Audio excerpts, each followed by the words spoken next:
یہ بالکل ایسے ہی ہے، کسی کو اپنی بیوی پر بہت پیار آئے اور بیگم کے سامنے بڑے پیار اور محبت سے کھڑے ہو کر کہے بیگم میری امی جو ہے وہ آپ سے بڑی محبت کرتی ہے، آپ میری امی کی محبوب ہو، تو میں ان کو بھی امی کہتا ہوں، آج سے آپ کو بھی امی کہوں گا۔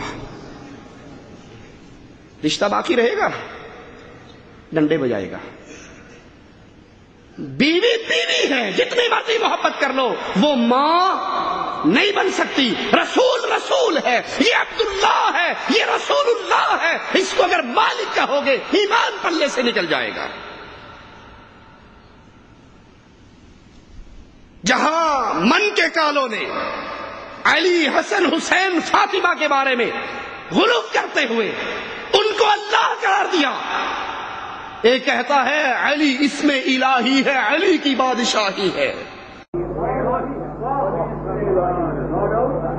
علی کی بادشاہی ہے،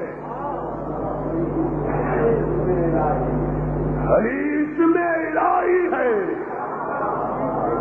علی اسم الہی ہے۔ علی اللہ کا اسم ہے، یا علی ملک کہنے والوں سے جھگڑا نہ کرو، اللہ سے پوچھو اس نے اپنا نام علی کیوں رکھا۔ علی اسم الہی ہے، علی اسم الہی۔ تو وہاں رسول اللہ صلی اللہ علیہ وسلم کی شان کے اندر بھی ایسے ہی غلو ہوا۔ لوگوں نے جب یہ منظر دیکھے انہوں نے کہا بہتی گنگا میں ہاتھ دھو لو، جب سب کو ہی بڑھایا جا رہا ہے ہم اپنے پیروں کے بارے میں خاموش کیوں رہ جائیں، اپنے بزرگوں کے بارے میں خاموش کیوں رہیں۔ یہ اصول کرخی ہے، اصول کرخی کے رائٹر ہیں ابو الحسن عبید اللہ بن حسین بن دلال الکرخی الحنفی۔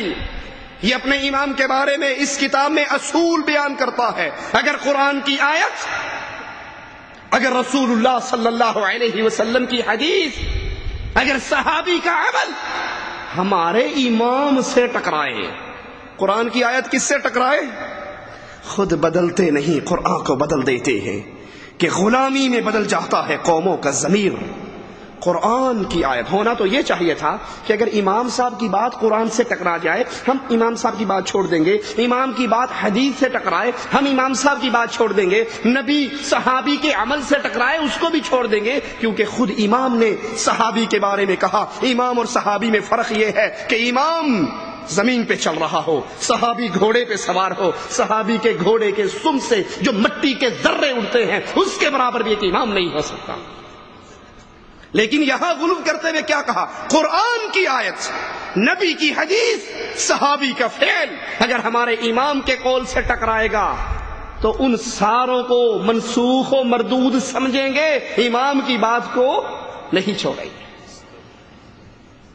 یہ ہمارے ہاتھ کے اندر سوانح قاسمی ہے، جو سیرت ہے شمس الاسلام کی، سیدنا امام الکبیر محمد قاسم نانوتوی شائع کیا ہے اس کو مکتبہ رحمانیہ، اقرا سینٹر غزنی اسٹریٹ اردو بازار لاہور نے۔ اس کے سوا 301 پر قاسم نانوتوی صاحب سوا 301 پر اپنا قصہ بیان کرتے ہیں، سنیے اور دیکھیے کہ پھر اس ذریعے سے شرک کس طرح امت کے اندر داخل ہوتا ہے اور کس طرح بربادی ہوتی ہے۔ کہا کہ جب اعلی حضرت امداد اللہ مہاجر مکی صاحب نے کچھ وظائف اور اذکار بتائے کہ یہ ذکر کیا کرو، میں نے کرنے شروع کر دیے، سب نے رپورٹیں دینی۔ ایک دن حاجی صاحب نے مجھے پکڑ لیا کہ تو کچھ نہیں بتاتا، تو کہا میں رونے لگ گیا کہ حضرت میں کیا بتاؤں؟ کہا کچھ تو بتا۔ کہا جہاں تسبیح لے کر بیٹھا ایک مصیبت ہوتی ہے، اس قدر وزن، اس قدر گرانی اور بوجھ پڑتا ہے جیسے 100 من کے پتھر کسی نے رکھ دیے ہوں، زبان اور دل سب خاموش ہو جاتے ہیں۔ ابھی وہ یہ رو رہے تھے کہ ان کے حاجی امداد اللہ صاحب نے کہا روتا کیوں ہے؟ تو اپنے مقام پہ پہنچ گیا۔ کہا حضرت وہ کیسے؟ مجھ پہ تو بڑا بوجھ پڑتا ہے۔ کہا یہ مبارک ہو، یہ وہ بوجھ ہے جو وحی کے وقت محمد پر پڑا کرتا تھا صلی اللہ علیہ وسلم، اور اب تیرے اوپر پڑ رہا ہے تو نبوت کا فیض ہو رہا ہے، تجھ سے اللہ وہی کام لے گا جو رسول اللہ سے لیا تھا۔ یہ وہ غلو ہے اپنے بزرگوں کے بارے میں، اپنے پیروں کے بارے میں، اپنے شیخ کے بارے میں، اپنے حضرت کے بارے میں۔ یہ ہمارے ہاتھ میں الامداد رسالہ حکیم الامت اشرف علی تھانوی صاحب کا، اس کا صفحہ نمبر 35 ہے۔ 35 پہ ایک مرید ان سے محبت کا قصہ بیان کرتا ہے، کہ میری حضرت سے کتنی محبت تھی. میں خواب دیکھتا ہوں, خواب کے اندر میں پڑھتا ہوں لا الہ الا اللہ محمد الرسول اللہ, لیکن محمد الرسول اللہ کی بجائے میری زبان سے نکلتا ہے لا الہ الا اللہ اشرف علی رسول اللہ. کیا میں اٹھ کر بیٹھ جاتا ہوں, پریشان ہو جاتا ہوں کہ یہ میں نے کیا پڑھ لیا. نیند ختم ہو گئی, خواب ختم ہو گیا, اب زندہ ہوں, جاگ رہا ہوں, سلامت ہوں. پھر مجھے یاد آیا کہ میں نے خواب میں غلطی کی. اب میں اس غلطی کا احساس کر کے اس کو ٹھیک کرنا, اصلاح کرنا چاہتا ہوں, تو اللہ کے نبی پہ درود شریف پڑھتا ہوں, لیکن پھر بھی یوں کہتا ہوں اللہم صلی علی سیدنا نبینا مولانا اشرف علی. اور یہ کفریہ خط لکھ کر حضرت اشرف علی کو بھیجتا ہے. ہمیں نہیں پتا کہ یہ اشرف علی تھانوی صاحب نے لکھا ہے یا یار لوگوں نے پیٹ بھرنے کے لیے اس غریب کے نام چھاپ دیا ہے. یہ اپنے مولویوں سے پوچھو کہ کیا حکیم الامت کی کتابیں ہیں یا اس کے نام کو تم بیچ رہے ہو. اگر یہ کتابیں اور یہ عقیدے واقعی حکیم الامت کی ہیں تو ایسے عقیدوں کا مالک تو مواحد نہیں ہو سکتا. اور اگر تم یہ اس کے ذمے لگا کر بیچ رہے ہو, وہ غریب اس سے پاک ہے, تو تم خود مجرم ہو. کہا جب تھانوی صاحب کو یہ خط پہنچا, اس نے جواب لکھا کہ اس واقعے میں تسلی تھی, اطمینان تھا کہ جس کی طرف تم رجوع کرتے ہو, جس کو تم نے پیر پکڑا ہے, وہ بعینہ تعالی متبع سنت ہے, ٹینشن لینے کی بات نہیں ہے. تم میرے پیچھے, میں رسول اللہ کے پیچھے. اس خواب کے اندر یہ تسلی تھی. یہ وہ راستہ ہے غلوب کا.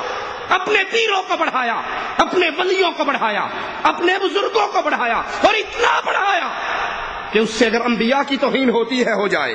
یہ ہمارے ہاتھ میں ہے حشت بہشت, 8 بزرگوں کی ایک جلد کے اندر مختلف بزرگوں کی کتابیں. اس کا صفحہ نمبر 20 ہے. صفحہ نمبر 20 پہ کہتے ہیں رابعہ بصری. جانتے ہو رابعہ بصری کو جانتے ہو؟ یہ وہ آدھی قلندری ہے جو کہا کرتی تھی جنت کے پانی سے جہنم کو بجھا دوں, جنت کے پانی سے جہنم کو بجھاؤ. تجھے پانی لینے جانے دے گا کوئی تبھی تو لائے گی. جنت کے پانی سے جہنم کو بجھا دوں, جہنم کی آگ سے جنت کو جلا دوں, پھر بے لوث ہو کر اللہ کی عبادت کروں, پھر رب کو لینے کی شاید. یہ وہ رابعہ بصری. کہتے ہیں رابعہ بصری خواجہ ابراہیم حج کے لیے روانہ ہوئے, ہر قدم پر 2 رکعتیں پڑھ کے چلتے چلتے چلتے اس طرح 14 سال میں وہ بیت اللہ پہنچے. جب بیت اللہ میں داخل ہوئے تو اگے کعبہ ہی کوئی نہیں سی, بیت اللہ غائب تھا, اللہ کا گھر اپنی جگہ پہ موجود نہیں تھا. کہا میں تو 14 سال چل کر آیا ہوں, یہ بیت اللہ کہاں گیا؟ حرم خالی ہے, طواف رکا ہوا ہے. کہا ادھر کو گیا, ہمیں تو نہیں پتا کہاں گیا, بس ادھر کو گیا. پیچھے پیچھے چل پڑے, چلتے چلتے جنگل میں پہنچے. کیا منظر دیکھتے ہیں, رابعہ بصری ایک درخت کا ٹیک لگا کے بیٹھی اور کعبہ رابعہ بصری کا طواف کر رہا.